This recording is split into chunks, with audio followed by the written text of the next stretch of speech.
अब है कि कैपिटल एक्सपेंडिचर जो पहला टाइप है, कैपिटल एक्सपेंडिचर क्या होता है? किसी भी फिक्स असेट्स को परचेज करने में हम जो भी अमाउंट खर्च करते हैं उसे हम कैपिटल एक्सपेंडिचर बोलते हैं। यहाँ लिखा हुआ है कि all those expenditure which incurred by organisation for acquiring fix assets is called capital expenditure. यानी फिक्स असेट्स को खरीदने में जो भी खर्चा किया जाएगा वो हमारा क्या होगा? फिक्स कैपिटल एक्सपेंडिचर होगा। जैसे हमने कंप्यूटर परचेज़ किया, लैंड परचेज़ की, या फिर हमने बिल्डिंग परचेज़ की, मशीन परचेज़ की, फर्नीचर परचेज़ किया, ये सब हमारे कैपिटल एक्सपेंडिचर हैं। इसके अलावा इन असेट्स को परचेज़ कर कर अपनी वर्किंग प्लेस तक लाने में भी हम जो खर्चा करते हैं वो भी हमारा कैपिटल एक्सपेंडिचर होगा। जैसे हमने कोई मशीन खरीदी और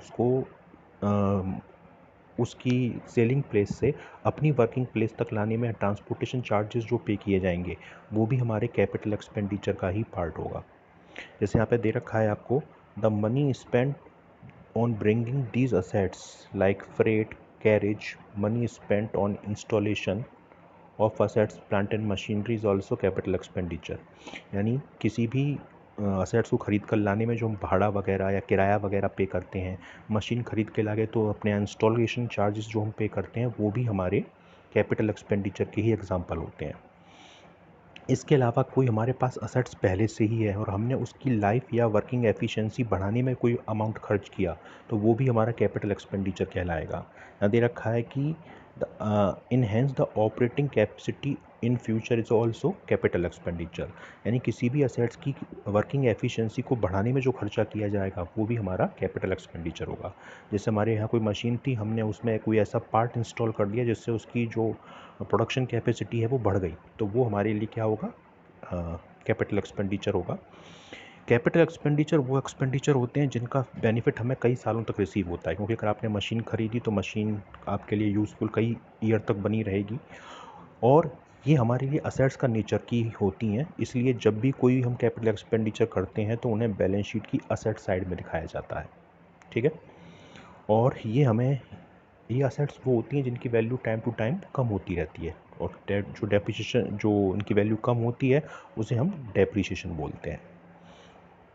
अब आता है आपका दूसरा, रेवेन्यू एक्सपेंडिचर। रेवेन्यू एक्सपेंडिचर क्या होता है? रेवेन्यू एक्सपेंडिचर्स वो एक्सपेंडिचर्स होते हैं जो बिज़नेस को स्मूथली रन करने के लिए आप डेली बेसिस पर या रेगुलर बेसिस पे जो अमाउंट पे करते हैं उन्हें आप रेवेन्यू एक्सपेंडिचर्स बोलते हैं। जैसे यहाँ पे दे रखा है कि these expenditures are incurred in the firm during accounting period by benefit of enjoyed firm in the same accounting period for and term revenue expenditure। यानी ये वो एक्सपेंडिचर्स हैं जो आप सेम अकाउंटिंग पीरियड में चीज़ों को एंजॉय करने के लिए पे करते हैं।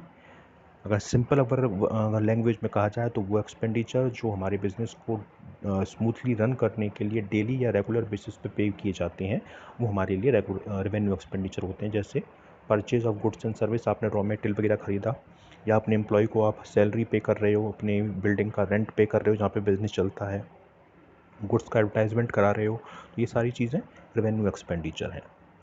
अब दे रखा है इसमें कि all the revenue expenditures are debited either trading और इन P&L अकाउंट। जैसे कैपिटल एक्सपेंडिचर तो बैलेंस शीट में दिखाए जाते थे, लेकिन जो रेवेन्यू एक्सपेंडिचर हैं या तो वो ट्रेडिंग अकाउंट में दिखाए जाएंगे या फिर P&L अकाउंट में, यानी प्रॉफिट एंड लॉस अकाउंट में, जैसा जिसका नेचर होगा।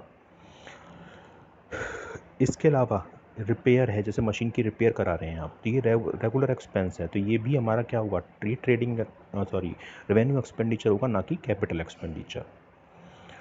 इसके अलावा जितने भी रेवेन्यू एक्सपेंडिचर होते हैं वो हमारे एक्सपेंसेस कहलाते हैं। एक्सपेंस आगे आएगा आपका तो मैं आपको और इंडिकेट करूँगा। अब मेन टॉपिक है कि डिफरेंस क्या है कैपिटल और रेवेन्यू एक्सपेंडिचर में, तो इसके कुछ पॉइंट्स दे रखे हैं। पहला पॉइंट है मीनिंग को लेकर। कैपिटल एक्सपेंडिचर वो पेमेंट्स होते हैं जो किसी फिक्स असेट्स को खरीदने में पे किए जाते हैं, जैसे land, building, machine, computer etcetera. जबकि जो रेवेन्यू एक्सपेंडिचर होते हैं ये अपनी वर्किंग को स्मूथली चलाने के लिए डेली बेसिस पे जो हम अमाउंट पे करते हैं, जैसे परचेज़ करना गुड्स को या फिर वेजेस, सैलरी का पेमेंट करना। दूसरा जो पॉइंट है वो है बेनिफिट। कैपिटल एक्सपेंडिचर हम जो एक बार खर्च करेंगे लेकिन इनका बेनिफिट हमें लॉन्ग टाइम तक रिसीव होगा, कई सालों तक। जबकि जो रेवेन्यू एक्सपेंडिचर होते हैं उनका बेनिफिट हमें केवल एक अकाउंटिंग पीरियड तक ही मिलता है। ज़्यादा लंबे टाइम के लिए नहीं मिलता। सैलरी पे करी तो आप केवल उसी मंथ की सैलरी होगी, ऐसा नहीं है कि एक बार सैलरी दे दी तो आप सालों तक उसको यूज़ करते रहेंगे। अब ये कहाँ दिखाए जाते हैं?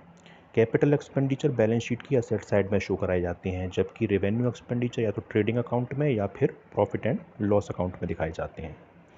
और फोर्थ है पर्पस।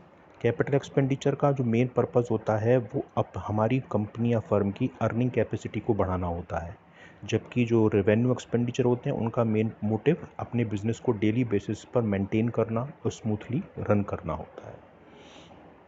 अब है हमारा third, deferred revenue expenditure. Deferred revenue expenditure क्या होते हैं? बहुत से एक्सपेंडिचर ऐसे होते हैं जिन्हें हम बल्क में यानी हैवी अमाउंट में बहुत एक बार पे करते हैं, लेकिन उन हैवी एक्सपेंसेस का बेनिफिट हमें लॉन्ग टाइम तक मिलता रहता है। तो ऐसे एक्सपेंडिचर्स को हम डेफर्ड रेवेन्यू एक्सपेंडिचर कहते हैं। मींस जो एक बार बल्क में पे किए जाए पर रिसीव हमको उनका बेनिफिट कई टाइम तक होता रहे। जैसे यहाँ पे दे रखा है आपको कि the benefit of revenue expenditure is likely to accrue the firm over a period of several year. Such revenue expenditure are termed as deferred revenue expenditure. जैसे इसका एग्जांपल भी दे रखा है कि अगर आप किसी गुड्स को लॉन्च करने में एडवर्टाइजमेंट पे बहुत हैवी एक्सपेंस करते हैं, तो उस हैवी एक्सपेंसेस का आपको बेनिफिट कई सालों तक मिलेगा, तो वो एडवर्टाइजमेंट का खर्चा आपका क्या कहलाएगा? डेफर्ड रेवेन्यू एक्सपेंडिचर कहलाएगा। इसकी आप सेकंड लास्ट लाइन में देखिए, एक आपको लाइन भी दे रखी है कि सपोज मारुति सुजुकी ने 50 लाख रुपए अपनी किसी नई कार की मॉडल के लॉन्च करने पे खर्च किए और उसने ये उम्मीद की कि आपको उसका जो बेनिफिट है वो लॉन्ग टर्म तक रिसीव होगा। तो ये चीज़ें क्या होती हैं? ये चीज़ें कहलाती हैं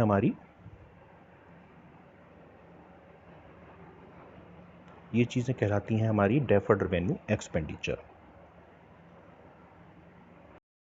सपोज़ कीजिए मारुति का ये प्लान था कि वो 50 लाख रुपए खर्च करेगी 5 साल तक, ठीक है? यानी 50 लाख रुपए वो खर्च कर रही है 5 साल तक, तो यानी हर साल अगर वो कितना खर्चा एडजस्ट होगा? 10 लाख रुपए। 10 लाख रुपए हर साल। अभी इस साल के लिए तो आपने 10 लाख खर्च कर दिया, नेक्स्ट ईयर के लिए कितना बचा 4 साल के लिए आपके पास? 40 लाख रुपए। ये 40 लाख रुपए आपके क्या हो गया? ये आपका हो गया डेफर्ड रेवेन्यू एक्सपेंडिचर, जो आपको अगले 4 सालों तक इसका बेनिफिट रिसीव होता रहेगा। तो मीन्स अगर हम शॉर्ट में समझाएं तो डेफर्ड रेवेन्यू एक्सपेंडिचर वो एक्सपेंडिचर हैं जो एक बल्क में एक बार पे किए जाते हैं, पर उनका बेनिफिट हमें कई सालों तक रिसीव होता रहता है। अब अगला वर्ड है एक्सपेंस। आपने ऊपर टाइप ऑफ एक्सपेंडिचर पढ़े, कैपिटल, रेवेन्यू और डेफर्ड रेवेन्यू। तो जितने भी रेवेन्यू एक्सपेंडिचर होते हैं उन्हीं को हम एक्सपेंसेस कहते हैं। किसी भी गुड्स को प्रोड्यूस करने में और उसको सेलेबल बनाने में जो भी एक्सपेंस या अमाउंट पे किया जाता है वो एक्सपेंस कहलाता है। यहाँ दे रखा है आपको it is the cost incurred to producing goods और सर्विस इन सेलिंग पर्पज़, यानी किसी भी गुड्स को सेल करने के पर्पज़ से बनाने या प्रोड्यूस करने में जो भी अमाउंट हम पे करेंगे वो कॉस्ट एक्सपेंस कहलाएगी। एग्जांपल है कॉस्ट ऑफ गुड्स सोल्ड, यानी बेचे हुए गुड्स की टोटल कॉस्ट। इसके अलावा बिजनेस को चलाने में जो नॉर्मल हम अमाउंट पे करते हैं, जैसे सैलरी पे करना, रेंट पे करना, एडवर्टाइजमेंट, स्टेशनरी वगैरह पे करना, ये भी एक्सपेंस की कैटेगरी में आता है। डेप्रिसिएशन, किसी असेट्स की वैल्यू का कम हो जाना उसके कंटिन्यू यूज़ करने की वजह से, वो भी हमारे लिए एक्सपेंस है।